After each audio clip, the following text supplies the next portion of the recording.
Hello, welcome back to the channel. My name is Lisa Elvin-Stoltore, and I am a genealogist and a passionate traveler. Over the last year or so, I've been featuring each fille du roi, or king's daughter, and getting to know each of them and their stories a little bit better. There are over 700 of them, so we've come a long way, but we have a long way to go. Today, we are featuring Claude Deschalets in episode 139. But before we begin, I want to show you how you can support the channel. The first three icons that you see on your left, subscribe, like, and notify, help you keep in the know. The next three are ways to help the channel grow. Coffee, Etsy, and Patreon are all ways of showing your support for the channel. If you want to look and support me a little bit further, have a look at the links that I provided in the notes. Let's start, shall we? Today's episode is episode 139, Claude Deschalets. I know it seems a little funny to see a name Claude for a female, but that was very, very common in New France at that time. And this video was suggested, this fille du roi was suggested by a viewer, so I thank her so much for the suggestion. And in my research, I discovered that she came on board with two other sisters. So let's have a look at the Deschalets sisters.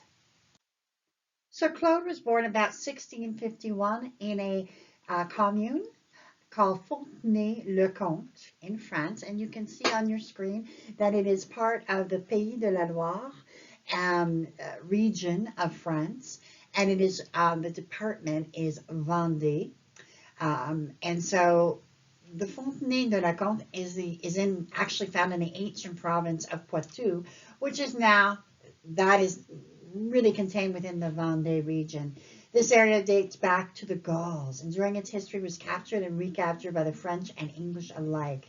The picture of this castle tells the story of this amazing area. It's called the Château de la Terre Neuve, which means Castle of the New Land, and dates to the late 15th century, and it is open to the public. The church at Fontenay-le-Comte also dates from that period, and this is where presumably Claude would have been baptized. So Claude and her twin sister, she had a twin sister, Madeleine, and her younger sister, Elisabeth, were all filles du roi. And they embarked on the voyage to New France, and they were on La Nouvelle France. They arrived in Quebec City July 3rd, 1668. Now, this is unusual. The trip was not smooth. There was another fille du roi, Françoise Leclerc, which we'll be featuring. The twins and Françoise were not friends. And in fact, the twins, Claude and Madeleine, accused Françoise of being a prostitute and of giving birth to a child while on board and of disposing of said child. Scandals. So trouble followed the twins, Claude and Madeleine. In March of 1669, Françoise's, she did get married, Michel Riffaut, brought charges against the twins, Claude and Madeleine, and they were called before the sovereign consul and sentenced to make reparations for the honor of having maliciously and falsely accused the aforesaid woman of having had and gotten rid of an infant in the ship en route to this country, and having called her I'm going to use the French word putaine, which means prostitute or whore. So they needed to make restitution. They were found guilty of having maliciously slandered this lady. Meanwhile, Claude does, establish herself in New France.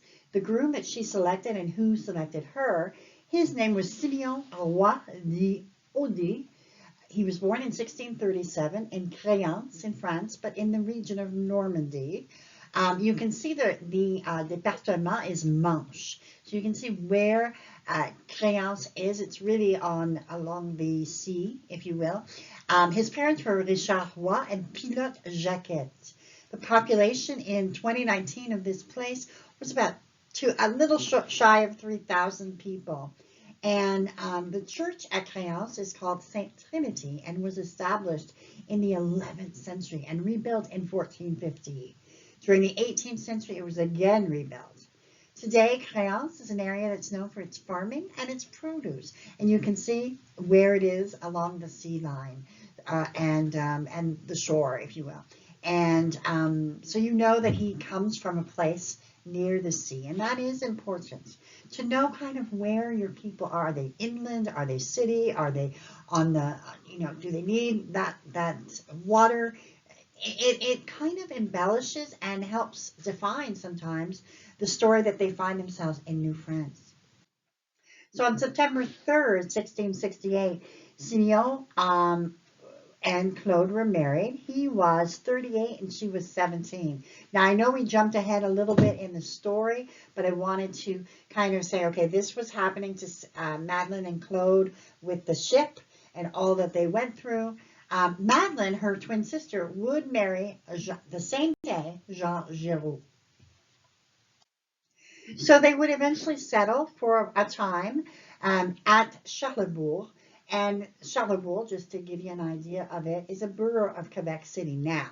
But at the time, it was its own self-sustaining city or town. And the origins of Charlebourg begin with the concession of the Seigneurie of Notre-Dame-des-Anges in 1626. The seigneurie extended from the Charles River northward and encompassed the modern boroughs of a place called Limoilou and Charlebourg. In 1665, the new intendant, Jean Talon, who we've heard a lot about in relationship to Filles du Roi, set out to establish 3 new villages further north on the plateau. This caused, as you can imagine, friction with the Jesuits, who were the seigneurs of the area. So he kind of superseded. The first of the villages consisted of a 25 arpents, which is acre square, in which in the middle a 5 arpents, again, square is found. So you can see in Charlebourg, if you look at the map on the upper left, you can see Charlebourg. You can see how there's a tiny little square in the middle, and then everything is kind of like a spoke or a star-shaped pattern. This is a very unique land development. It is very rare. Most lands were linear and facing the river to some extent. This one was facing the church. So every piece of land was like pointing to the church. And I think the idea was to have the church as the central focus of whatever township they were creating. And they would go on to create Bourg-Royal and Petit Auvergne, which all to some degree were exactly the same. You can notice that Petit Auvergne is a little bit, it's not as quite as square. Bourg-Royal is almost a carbon copy. And so and what was interesting is I was able to find a 1960 aerial view of the place, and it really does retain that structure, if you will. You can see on the map here where Charlebourg is in relationship to Quebec City. It looks far away, but of course it's not. And then we have, of course, the new church that was built, it was not like this when they were there. It is called the Chez Charles de Borromée Church, and we have as well a depiction of it as it would have existed in 1696. So a little bit after their period, but it gives you kind of a flavor of the look of it. And so what we want to have to see is what did they, how did they build their lives? And so they established themselves in Bourg-Royal, in Charlebourg, and let's see where else they went. So from 1679 to 1682, very short period, they were found in Montreal. The 1681 census that you see before you, Simon Leroy, il est charpentier, and Claude, his wife, 30 years old. Their children, Olivier, Jean, Marie, Augustin, Léonard, Pierre, Gertrude, Jeanne, who was a year and a half. They have 10 arpents en valeur. So they have about 8 acres of land in Montreal. And let's talk a little bit about Montreal. The wonderful city that would become Montreal started off as Ville-Marie by the founder, Paul de Chomedy, Sœur de Maisonneuve, and was essentially a missionary center. in May of 1642 was its official founding. The colony would not thrive, and it was on the verge of extinction when Chamonix decided to return to France to recruit about 100 settlers that would become known as La Grande Recrue. From this small group would evolve the Notre Dame congregation from the sister Marguerite Bourgeois, who was also part of that Grande Recrue.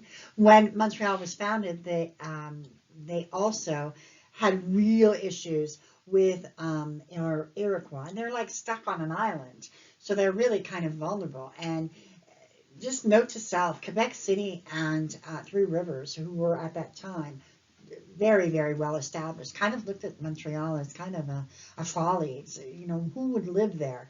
And so they did not have any kind of defense. So on January 27, 1663, Chamonix actually created a militia that was designed to protect Ville Marie and its inhabitants. It was made up of about 139 volunteers, and these men were incredible, actually. As we go through the stories of probably les filles à marier in particular, you're going to see more and more of these incredible men who kind of came to New France and began to defend it.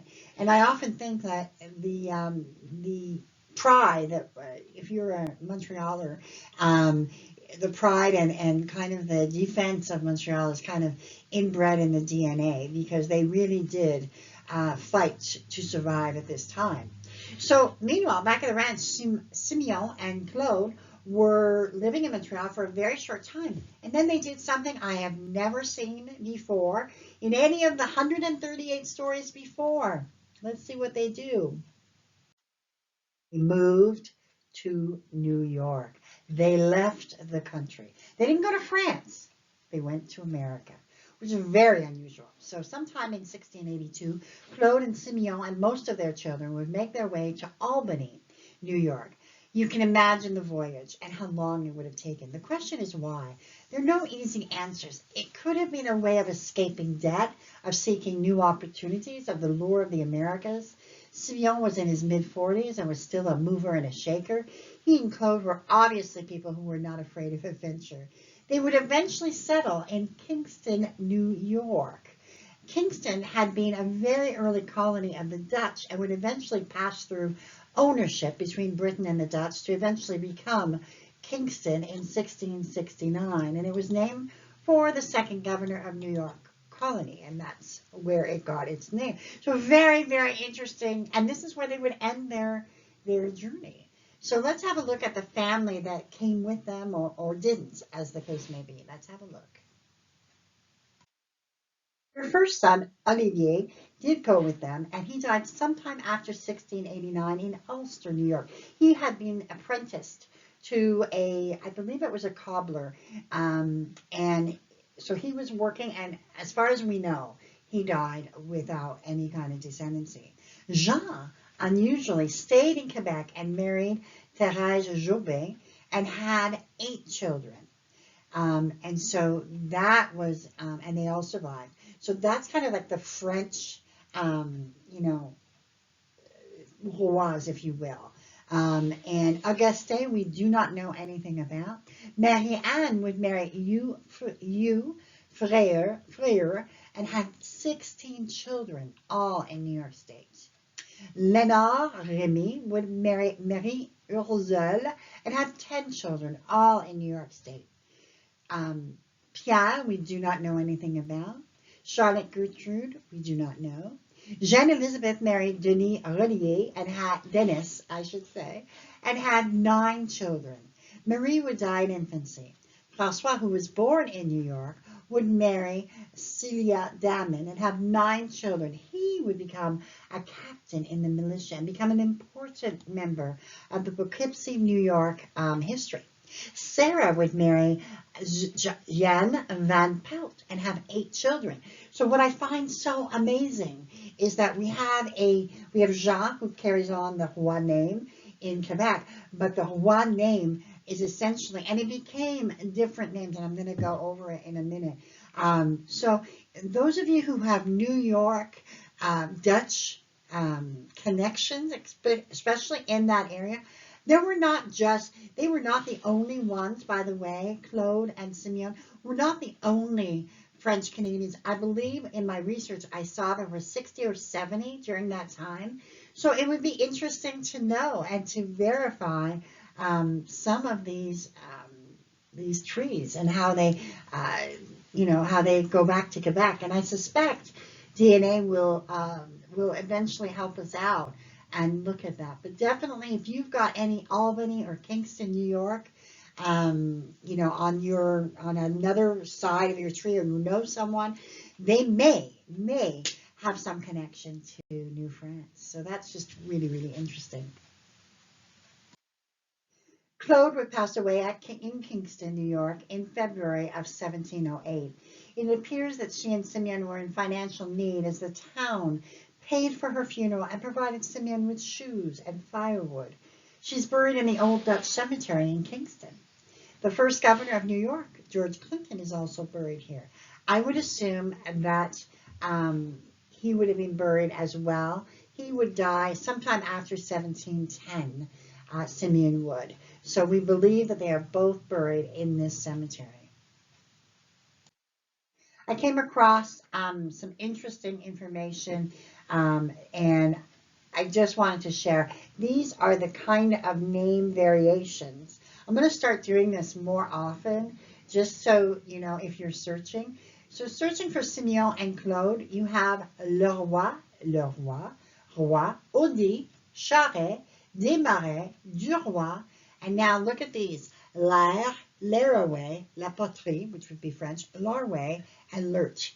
So those are interesting. So I wanted to just kind of give you that insight, because these definitely could link back up to this Fille du Roi. So wanted to share that with you. Thought it was so interesting.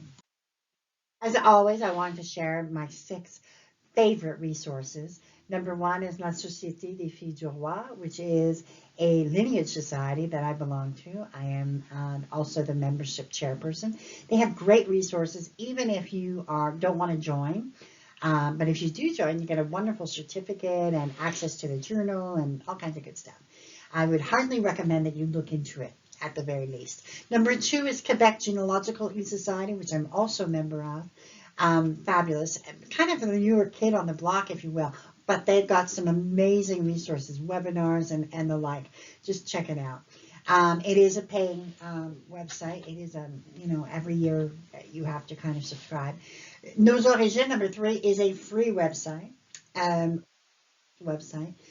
terms of just kind of linking the dots, and genealogy, not always correct. Always remember that. These are inputting from genealogy is all about checking and double checking. Genealogie Quebec is really the ancestry, for me, of Quebec, ancestry.com Quebec, in a way. And then we have Migration, which is a free website. And Facebook as well is free. Les Filles du Roi Descendants. There's other Facebook groups, but this one is my favorite because of the fact that it really focuses on just Filles du Roi.